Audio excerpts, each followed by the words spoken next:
Inspector থানার OC two আপওয়ার্ডের কাছে দারোগার কাছে করার দরকার নেই। দারোগার কাছে করার পর যদি ইনফরমেশন পাস হয় ইন্সপেক্টর টু আপওয়ার্ড, আমি নিজে মুসলমান হিসেবে কথা দিয়েছি ওই ইন্সপেক্টর এনে জুলাই তুমি আপনার পিঠে আমার। এমন বক্তব্য সামাজিক যোগাযোগ মাধ্যমে ছড়িয়ে পড়লে তা নিয়ে ব্যাপক আলোচনা সমালোচনা শুরু হয়। বিভিন্ন মহল থেকে বক্তব্যটিকে অনাকাঙ্ক্ষিত ও শৃঙ্খলা বিরোধী হিসেবে আখ্যায়িত করা হয়। এরপর শুরু হয় নতুন বিতর্ক। বিতর্কিত বক্তব্যকে কেন্দ্র করে খুলনা মেট্রোপলিটন পুলিশের কেএমপি অতিরিক্ত পুলিশ কমিশনার মোহাম্মদ রাশিদুল ইসলাম খানকে স্ট্যান্ড রিলিজ করে পুলিশ হেডকোয়ার্টার্সে সংযুক্ত করা হয়েছে। পুলিশ সদর দপ্তরের এক অফিস আদেশে তাকে আগামী 21 জুন ঢাকায় রিপোর্ট করার নির্দেশ দেওয়া হয়েছে।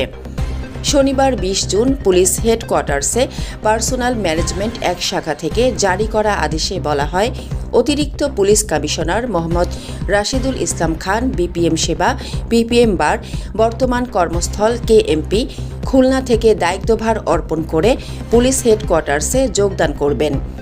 গত 17 জুন খুলনার লবণচোরা থানার মহিরবাড়ি খালপাড় এলাকায় স্থানীয় বাসিন্দাদের সঙ্গে এক মতবিনিময় সভায় দেওয়া বক্তব্যকে কেন্দ্র করে এ পরিস্থিতির সৃষ্টি হয়। আমরা এইটা ইন্সপেক্টর থানার ওসি টু আপওয়ার্ডের কাছে দারোগার কাছে করার দরকার নেই। দারোগার কাছে করার পর যদি ইনফরমেশন পাস হয় ইন্সপেক্টর টু আপওয়ার্ড, আমি নিজে মুসলমান হিসেবে কথা দিয়েছি ওই ইন্সপেক্টর এনে জুলাই তুমি আপনার পিঠে আমার।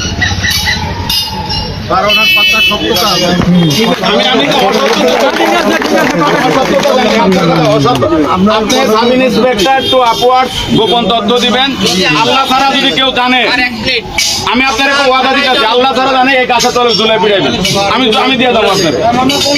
পরবর্তীতে বিষয়টি নিয়ে সমালোচনা বাড়তে থাকলে পুলিশ সদর দপ্তর প্রশাসনিক ব্যবস্থা গ্রহণ করে তাকে স্ট্যান্ড রিলিজ করে ঢাকায় সংযুক্ত করার সিদ্ধান্ত নেয়।